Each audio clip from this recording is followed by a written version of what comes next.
This episode is brought to you by Progressive Insurance. Fiscally responsible, financial geniuses, monetary magicians.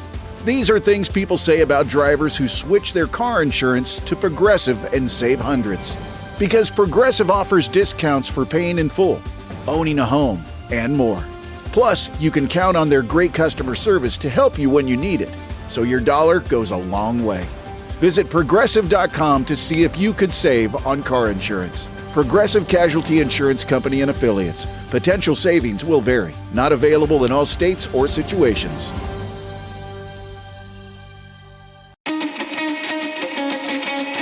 Let's start with bottom left guy with the reigning champions, the Jacksonville Jaguars. That reference won't make any sense unless you're watching us back on YouTube. But Ciaran, the Jags engineered a big trade in the first round last year with the Browns to move up and get Travis Hunter, which means they don't have a first round pick this year. What's the Jags need heading into this draft, you think?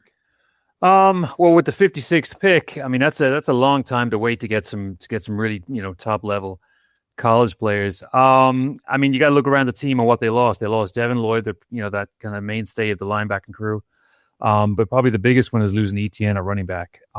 It almost looks like they've got a running back by committee right now with Rodriguez, Bashal Tutin, and LaQuint Allen. So, and none of those three are really rolling off the tongue when you think of quality running back. So, with the 56th pick, I mean, that's running back territory right there. That's linebacker territory. So I would expect them to be going that kind of direction. But again, this is a team that, went from 4-13 to 13-4, defied all expectations. So they're going to, you hear that phrase, past performance is no indicator of future, future projections or whatever the complete phrase is. But that's kind of where the Jags are right now. They don't want to be the 2025 Washington Commanders. They want to have a something to build on. There's been so many false dawns and false starts in Duval going back to Tom Coughlin in the 90s. They need something to build on. And, I think we can all agree that that was a really good first year for Coen and Gladstone, Ladinsky and Campanelli in Duval. But again, what happened last year doesn't matter a thing this year. So to me, the biggest needs are running back. I look around this division in general, and we'll get into it in a little bit. Losing Travis Etienne, it was kind of on the cards. They weren't prepared to pay him. They let him go to the Saints. So it's no big surprise, but I have to think they're going to be looking for a running back or somebody back there, because that kind of running back of committee doesn't really excite a lot of Jaguars fans. And after free agency, have the Jaguars gotten better? No. But again, they didn't spend over for any of these free agents who are now, $10 to $15 million a year more than there were 4 or 5 years ago. So they were kind of economical with their money, and it looks like they're kind of putting all the stock into some picks in the draft. They got 11 in total, including compensation picks. And you have to think that they're going to build on this offense, which averaged 27, nearly 28 points per game last season, ranked 6th, and a defense that allowed 19.8. So, everything's there to be built on in Jacksonville. It's just, now that free agency, it's not over, but it's, the buzz of it is over. And it looks like all the focus now is going to be on draft picks. So long story short, losing Devin Lloyd's a big hole. Losing Travis Etienne's a big hole.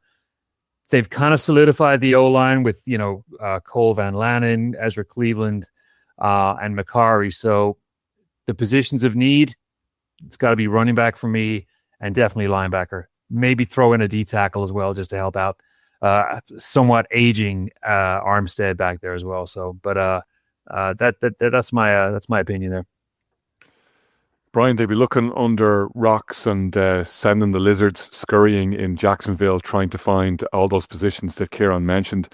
One thing that I was interested in from Ciaran's interview with Jordan Reed at time of recording, and that was just this morning, Monday, ESPN draft analyst, and Jordan Reed said this draft is deep at receiver, and for a team that doesn't have a first round pick, and that maybe does have needs in that wide receiver room, I can see the Jags dipping in there if this draft is as deep in the receiver class as Jordan Reed was suggesting it is, and he's not the only one suggesting that. Yeah, I would go with that as well, Conor. I was actually doing my own little mock draft of the Jags because they got three picks in the third round. And we've seen wide receivers go off the board later rounds that have had stellar careers already. I'll throw one out there. Ted Horst, Georgia State. That's one that keeps popping up for the Jags. And the fact that they got 3, it also allows them potentially to move around the board, Conor. But yeah, I think wide receiver is a sneaky one there.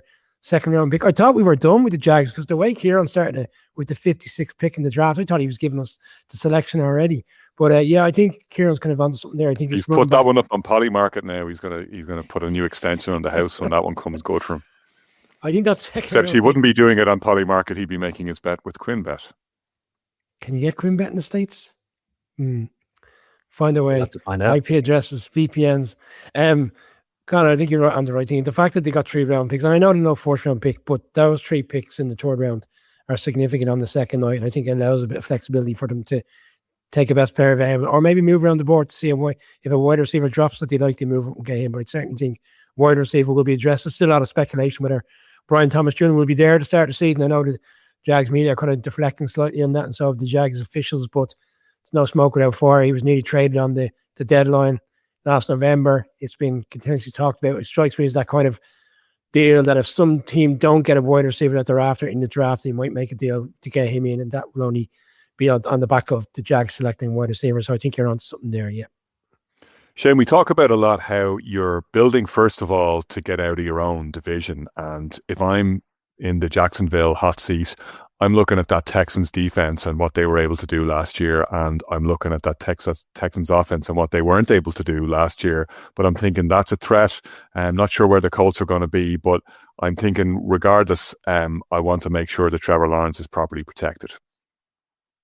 Yeah, I agree. Look, there's a lot of areas, and Ciaran outlined there the fact that defense is probably a higher area for concern for Jacksonville. But if you actually look at the way that they're stocked up in the draft, plus the way they've been acting in free agency, they've a very, very quiet free agency. I mean, the sort of the free agency frenzy that we had a couple of weeks ago, we rarely mention the Jacksonville Jaguars. You look at the list of players they've brought in versus the departures, they have very, very few considerable or notable additions. And that's probably what it builds up the need for them to try and be smart with the draft capital they have. I can see them trading up to try and get higher in the second round, maybe not necessarily a first round trade, but certainly get higher in the second round to either pick a decent offensive lineman or a wide receiver, as you were referring to earlier. Because look, like that Texas defense, and we'll talk about it a little later, but I mean, the way that it's schemed, the way that it's pressuring, and the Titans as well, who I'm anticipating will be stronger. We'll get on touch base on them later on as well. Like, it's going to be difficult. And look, when was Trevor Lawrence best last year? He wasn't necessarily given the proper run game to complement him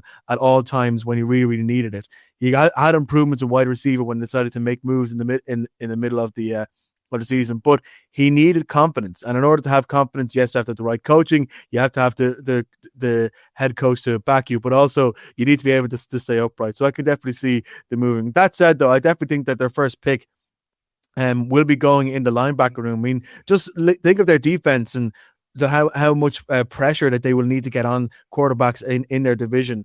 They led the NFL in terms of rush defense in 2025, but were one of the worst in terms of getting total sacks. And Josh Hines-Allen or Trevon Walker falls down during the season, which of course we see injuries in this league, especially for star defensive players. They're common.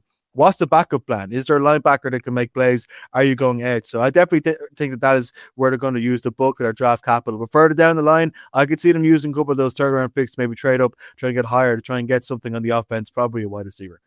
Before we go to Houston, Ciaran, you wanted to make one more point. Yeah, just a quick one. I just thought as well, maybe tight end might be a move to make as well, because I mean, they made the upgrade from Evan Ingram, who's had his issues with drops in the past. Brenton Strange had a career year, 3 touchdowns, 540 yards. But when you look around the landscape of the NFL, you're looking for a tight end who's probably producing about double that.